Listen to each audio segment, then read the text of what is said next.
अस्सलाम वालेकुम, नमस्कार, सत श्री अकाल एंड गुड इवनिंग। मैं हूं आरज़ू काज़मी और आप हमेशा की तरह से देख रहे हैं भेजा फ्राई। जी हाँ, भेजा फ्राई के नए एपिसोड के साथ हम हाजिर हैं और इससे पहले कि हम अपने ज़ाहिर है कि न्यूज़ की तरफ चलें, सबसे पहले आप सबसे रिक्वेस्ट है कि जिसने भी जो है वो हमारे चैनल को सब्सक्राइब नहीं किया है, वो चैनल को सब्सक्राइब करना ना भूलें। और अब जी हम चलते हैं न्यूज़ की तरफ, लेकिन न्यूज़ की तरफ जाने से पहले मैं आप सबसे रिक्वेस्ट करूँगी कि आप लोग अगर किसी निची जगह पे बैठे हैं या कैसे फ्लोर पे बैठे हैं या कहीं, तो किसी ऊंची जगह पे बैठ जाइए, इसलिए कि पहली न्यूज में पानी ही पानी है। आपको इतना पानी नजर आएगा कि आपको लगेगा कि पता नहीं कहीं टाइटैनिक तो नहीं हो रहा। बिल्कुल जी हाँ, कहीं टाइटैनिक की रिकॉर्डिंग या शूटिंग तो नहीं हो रही है, ऐसा ना लगे इसलिए मैं कह रही हूँ कि थोड़ा सा होशियार होकर बैठिएगा। जी, बात हम करेंगे लाहौर की। जी हाँ, पाकिस्तान का शहर पंजाब के अंदर लाहौर। और बहुत से लोग कहते हैं कि जी जिसने लाहौर नहीं देखा वो जमिया नहीं, यानी जिसने लाहौर नहीं देखा वो पैदा ही नहीं हुआ। लेकिन इस वक्त तो लाहौर जो है वो पानी पानी हो रहा है और लोग बहुत परेशान हैं। सुना ये गया है कि जी पिछले 30 इयर्स का जो है रिकॉर्ड वो तोड़ दिया गया है, मतलब जान के नहीं तोड़ा, टूट गया है। जी हाँ, जी हाँ, जो यानी पिछले 30 इयर्स का 30 साल का रिकॉर्ड जो था बारिशों का, वो लाहौर में टूट चुका है। और खैर मैं इस्लामाबाद में हूँ, इस्लामाबाद में तो फिलहाल बारिश नहीं हो रही, लेकिन लाहौर वालों के यहाँ जरूर जो है रिमझिम रिमझिम बारिश बहुत ज्यादा हो रही है। और कुछ हम आपको वीडियोस या क्लिप्स दिखाते हैं तो आपको भी अंदाजा होगा। देखिए जी, बहुत अफसोस के साथ कहना पड़ रहा है कि पाकिस्तानी अवाम के साथ क्या हो रहा है। ये देखें, एक फैमिली फंसी हुई है इधर, ये गुलबर्ग में जो नया अंडरपास बना है लिबर्टी के पास, और ये कोई नदी नाला नहीं है, ये अंडरपास है। ना ये कोई दरिया है ना ये कोई नहर है, ये अंडरपास बनाया है इन्होंने। और ये देखिए जी, कितनी जलालत का सामना करना पड़ रहा है। वो बेचारा अपनी वालदा को लेके आया है, पता नहीं वो कहाँ जा रहा होगा, किसी डॉक्टर पे, किसी स्कूल में, पता नहीं कहाँ जा रहा होगा लेके शॉपिंग करने या कहीं भी जा रहा होगा। तो कितनी मुश्किल का सामना करना पड़ रहा है। और ये देखिए, पानी ही पानी है, हद निगाह देखा जाए तो पानी ही पानी है। ये लड़का वो जी अपनी मदद आपके तहत अपनी वालदा को इस नहर से निकाल रहा है। लिबर्टी का अंडरपास जो नया बनाया है इन्होंने, और जिसका जी, और ये साहब जिन्होंने वीडियो बनाई वो कह रहे थे कि नीचे मतलब पानी में जो अंडरपास में उन्हें एक फैमिली नजर आ रही है जो न जाने कहाँ जा रही है, स्कूल जा रही है या पता नहीं कहाँ जा रही है। उन्होंने कह सकता है शॉपिंग के लिए जा रहे हो। तो मैं लाहौर वालों से रिक्वेस्ट करूंगी कि जहां मर्जी जाएं, शॉपिंग के लिए इस वक्त मत जाएं, इसलिए कि हर तरफ पानी ही पानी है। और यही बताया जा रहा है कि आज रात को मजीद बारिश होगी। लोगों के घरों के अंदर जो है वो पानी जा चुका है और लोग बहुत परेशान हैं। और जाहिर है कि कुछ नहीं तो खाने पीने की चीजों की जरूर परेशानी होगी कई लोगों को कि उनके घर में कम होगा। लेकिन फिर भी कोशिश करें कि इस इतने पानी वाले उस इलाके से आप जो है वो कहीं मार्केट वगैरह जाने को थोड़ा सा अवॉइड ही करें तो बेहतर होगा। कई लोगों के बारे में ये भी सुना है कि बिजली की तारें जो है वो पानी में गिर जाने से कई लोगों को करंट लगा है और एक दो की डेथ भी हो चुकी है। इसके अलावा भी घरों की छत गिरने के वाकयात भी सुनने में आ रहे हैं और कई इसी तरह की न्यूज जो है वो चल रही है। तो हम दुआ करते हैं कि जल्दी ये प्रॉब्लम सॉल्व हो जाए और सब लोग जो हैं खैरियत से रहें।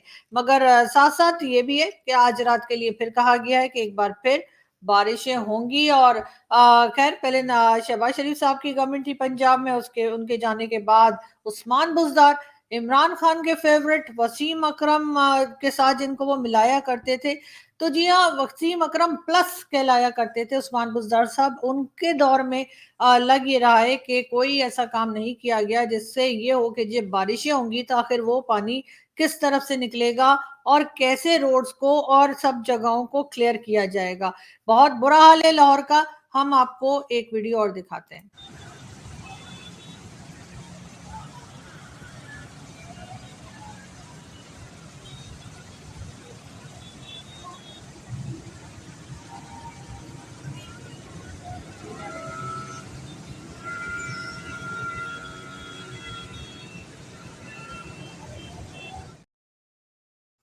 ਇਹ ਵੇਖੋ ਯਾਰ, ਬਾਹਰ ਦੀਆਂ ਹਕੂਮਤਾਂ ਫਲਾਈਓਵਰ ਬਣਾ ਕੇ ਦਿੰਦੀਆਂ ਨੇ ਕਿ ਤੁਸੀਂ ਉੱਤੋਂ ਦੀ ਲੰਘ ਜਾਓ, ਤੇ ਸਾਡੀ ਹਕੂਮਤ ਨੇ ਸਾਨੂੰ ਅੰਡਰਪਾਸ ਬਣਾ ਕੇ ਦਿੱਤੇ ਨੇ, ਲੰਘਣਾ ਤੇ ਲੰਘ ਜਾਓ नहीं तो डुब के मर जाओ।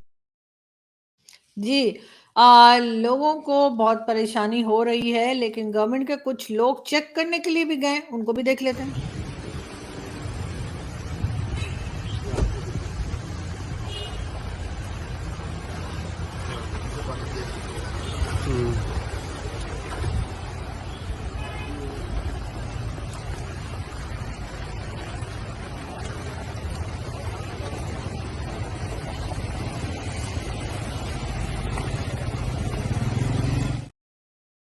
जी, ये थे स्पोर्ट्स मिनिस्टर वहाब रियाज, और ये जी लॉन्ग बूट पहन के चेक कर रहे थे कि आखिर पानी है कहाँ तक।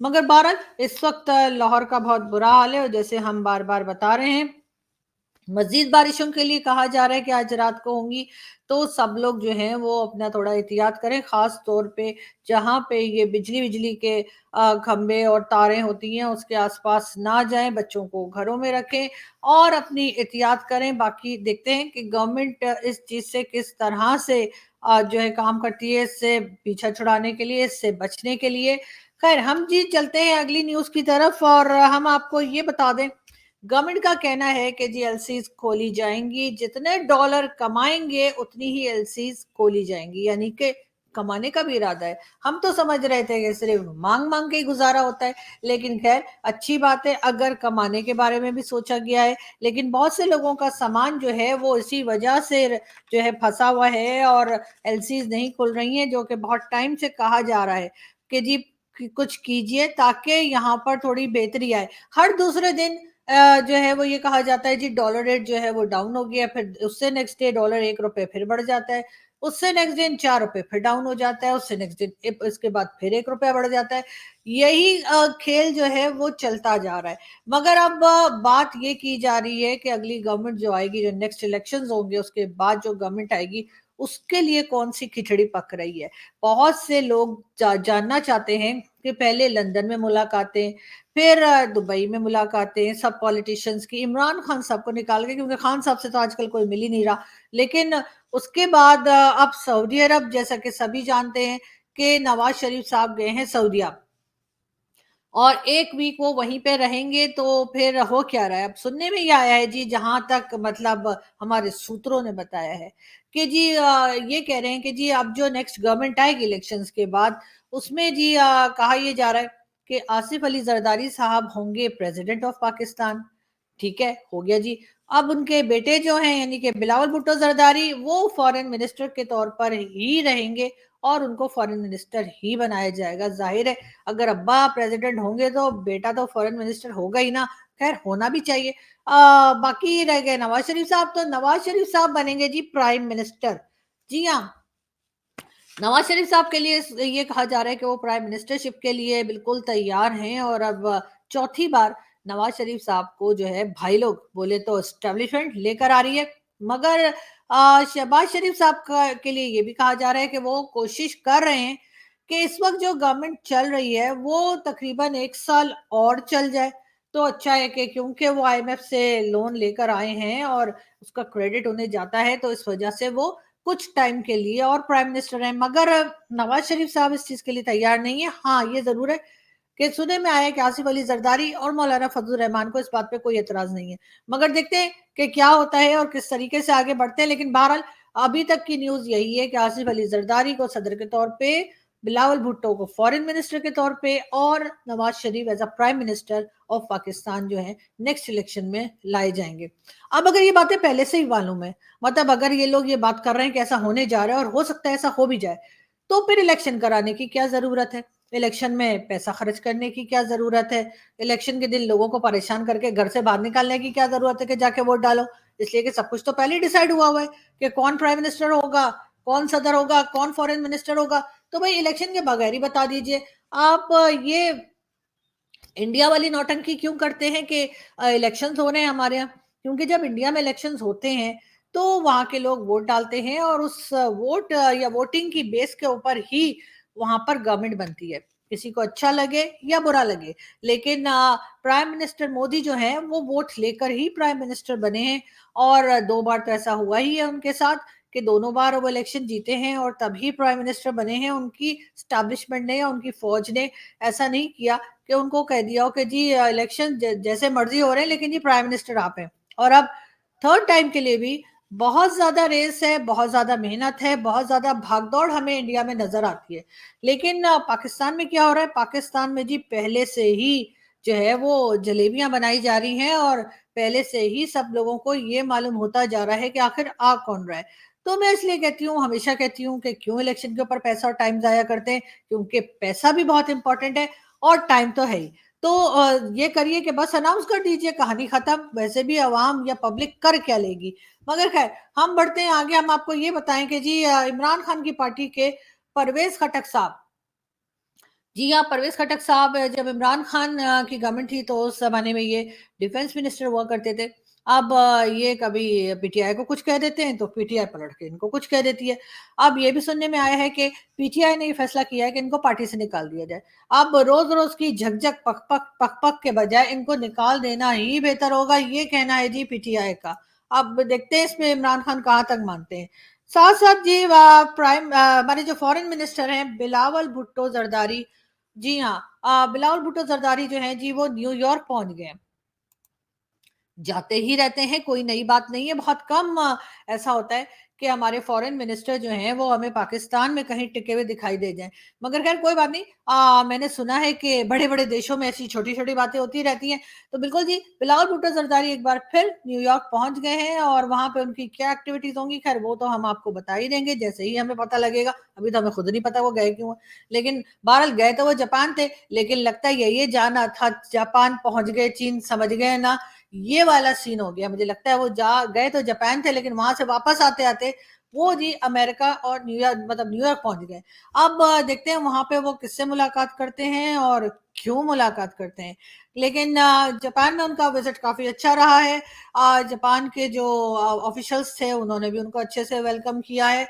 और अब ये कहा जा रहा है कि जापान के साथ मिलकर कई प्रोजेक्ट के ऊपर पाकिस्तान काम करेगा। वो कौन से प्रोजेक्ट्स हैं हमें क्या पता, जैसे हमें पता लगेगा हम आपको बता देंगे। मतलब हर चीज फौरन बताना कोई जरूरी थोड़ी है।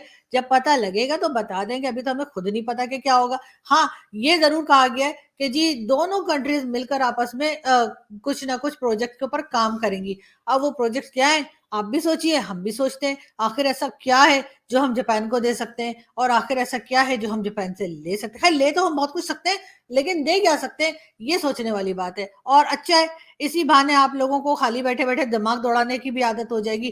थोड़ा सा दिमाग भी दौड़ाना चाहिए ना इंसान को। मुश्किल किस्म के क्वेश्चन जो है ना उसको सॉल्व करने में ज्यादा मजा आता है। तो अब आप ये सोचिए, आप लोगों के लिए एक सवाल यहाँ छोड़े जा रही हूँ, जिसका सही जवाब हुआ उसको आईफोन 25 दूंगी मैं, ये मेरा वादा है। प्रोमैक्स, प्रोमैक्स, हाँ जी हाँ जी, प्रोमैक्स, ठीक है ना। आईफोन 25 प्रोमैक्स मिलेगा। बताइए जापान के साथ मिलकर हम कौन से प्रोजेक्ट्स करने जा रहे हैं और हम जापान को क्या दे सकते हैं। और खैर जापान हमें क्या कुछ दे सकता है वो तो हमें मालूम नहीं है, लेकिन हम जापान को क्या दे सकते हैं और वो हमारे साथ मिलकर कौन से प्रोजेक्ट्स करने जा रहे हैं और उस प्रोजेक्ट करने से जापान को क्या फायदा होगा, ये आप हमें बताइए। हमारा ईमेल एड्रेस आपके सामने है, उस पर आप लिख के भेज दीजिए। जिसका भी रिप्लाई सही हो, अगर 100 लोगों ने सही रिप्लाई दिया तो हम 100 के 100 लोगों को आईफोन 25 प्रो मैक्स देने वाले हैं। इसलिए आप लोग फौरन शुरू हो जाइए और सोचिए सोचिए सोचिए, दिमाग थोड़ा दौड़ाइए। खैर जब तक आप दिमाग दौड़ाएं, हम दूसरी न्यूज की तरफ चलते हैं। हम आपको ये बताते चलें कि ये देखिए जी केक कट रहा है। यानी कि जहांगीर तरीन खान साहब ने 70 साल के हो गए हैं और उन्होंने अपनी जी बर्थडे मनाई है। लेकिन 3 केक क्यों, मतलब आदमी एक और केक 3, बहुत ना इंसाफी है। मतलब ये एक्स्ट्रा फालतू पैसे का इजहार किया जा रहा है कि एक आदमी की बर्थडे है जहांगीर तरीन खान साहब की, और केक उन्होंने 3 3 ला के रखे हैं। इतने बड़े बड़े 3 केक कौन खाएगा और पैसा अलग जाया होगा। हमारे घर वाले अच्छे नहीं, हमारी बर्थडे होती है तो एक पेस्ट्री ला के रख देते हैं, कहते हैं काट लो और खुद ही खा लो।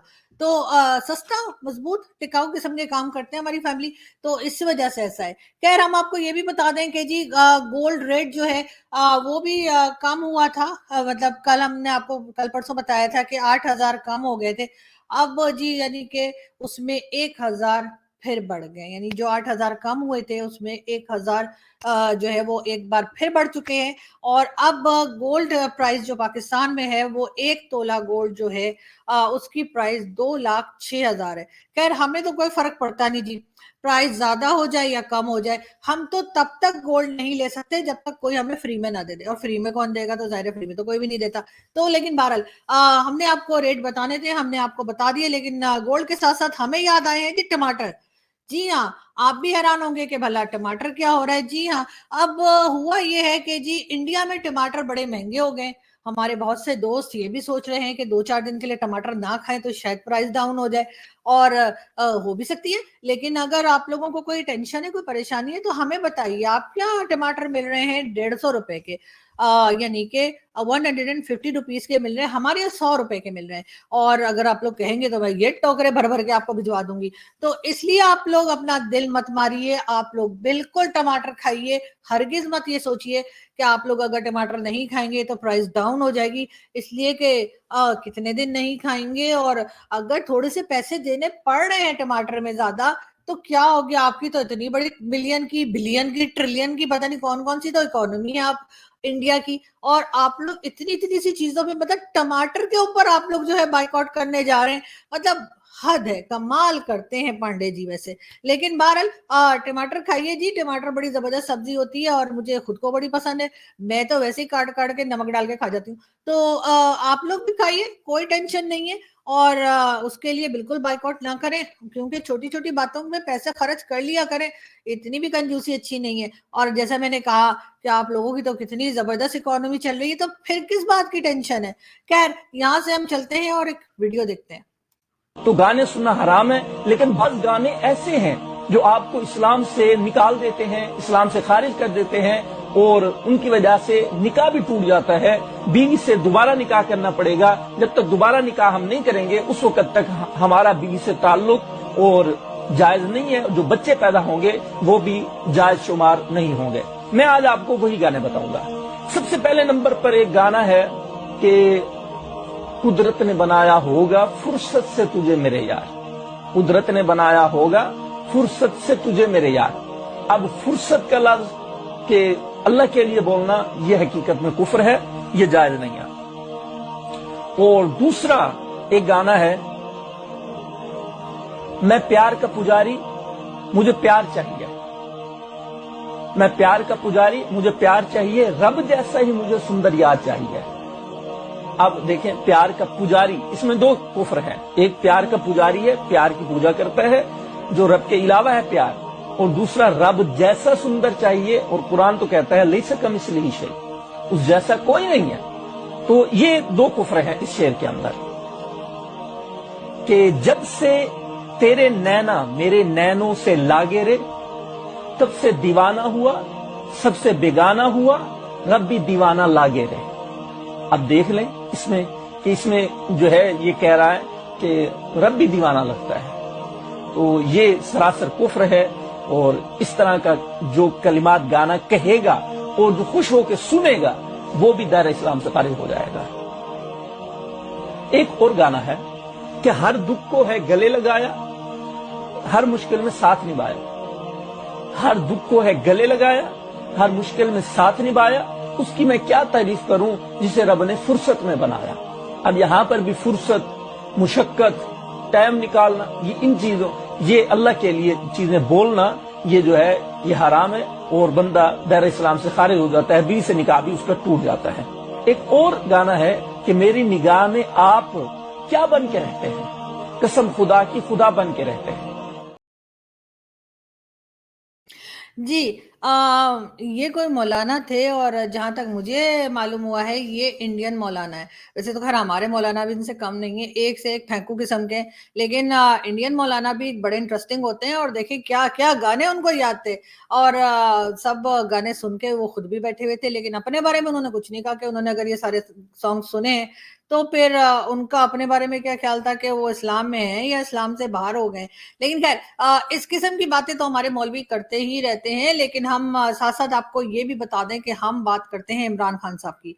जी हाँ, इमरान खान साहब का कहना तो वैसे ये है कि जी वो एस्टैब्लिशमेंट से, बोले तो भाई लोग से, बोले तो आर्मी चीफ से मिलना चाहते हैं।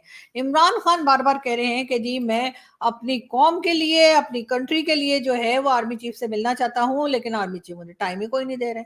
लेकिन ये भी सुना गया है कि हाई लेवल के ऊपर, यानी कि हाई लेवल बोले तो भाई लोग के लेवल पे, समझ रहे हैं ना आप लोग, तो जी भाई लोग के लेवल पे ये डिसाइड किया गया है कि इमरान खान के खिलाफ जो केसेस चल रहे हैं वो मिलिट्री कोर्ट के अंदर नहीं लेके जाया जाएगा। यानी कि इमरान खान के चले इधर से तो बचत हो गई, लेकिन उनको टेररिज्म कोर्ट के अंदर उन केसेस को चलाया जाएगा और वहीं पे जो भी फैसला आएगा खान साहब के हक में आए या खान साहब के मुखालिफ आए, जिस तरीके से भी आए, वो जो भी डिसीजंस आएंगे वो अब जी टेररिज्म कोर्ट के अंडर आएंगे और टेररिज्म कोर्ट के अंदर ही जो है केसेस चलेंगे और वहीं से इमरान खान के लिए फैसला आएगा। तो कम से कम वो जो कहा जा रहा था कि मिलिट्री कोर्ट्स जो हैं वो इमरान खान के केसेस को सुनेंगी, तो उस वक्त लोग काफी परेशान थे क्योंकि मिलिट्री कोर्ट्स को आपको पता ही है हमारी कि वो उनमें अगर केस सुना जाए तो कितना अजीब व गरीब मामला हो जाता है। लेकिन बात सारी ये है कि उन 102 लोगों का क्या होगा, उन सिविलियंस का क्या होगा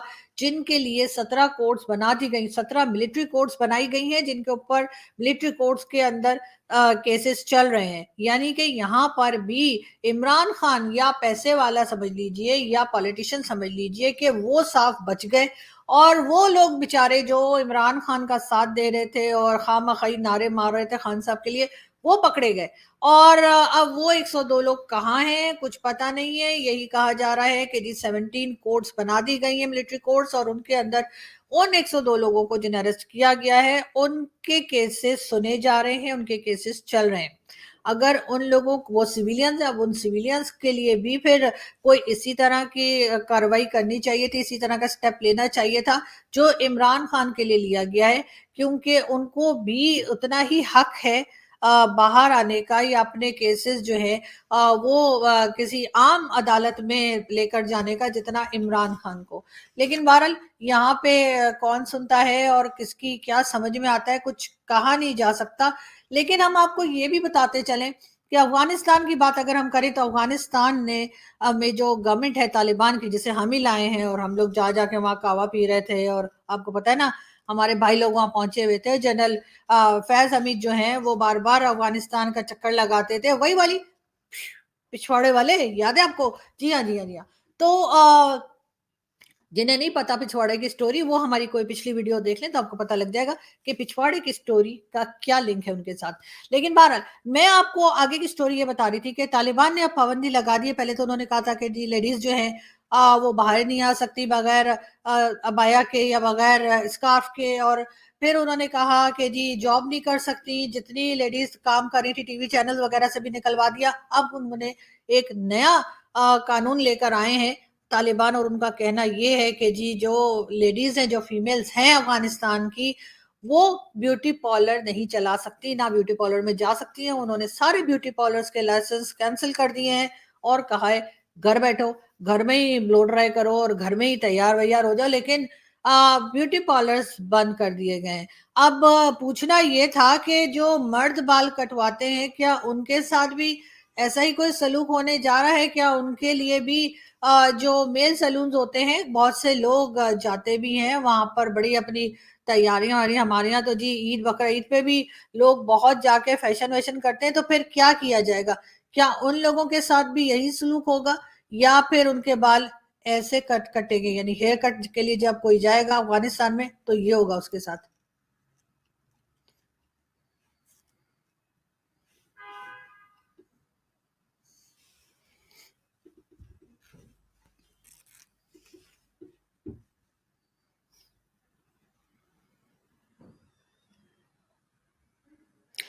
जी हाँ, लग तो ऐसे ही रहा कि ऐसे ही होने वाला है। लेकिन खैर यहाँ से हम चलते हैं और हम कल फिर हाजिर होंगे भेजा फ्राई लेकर और बहुत सारी न्यूज लेकर आपके लिए।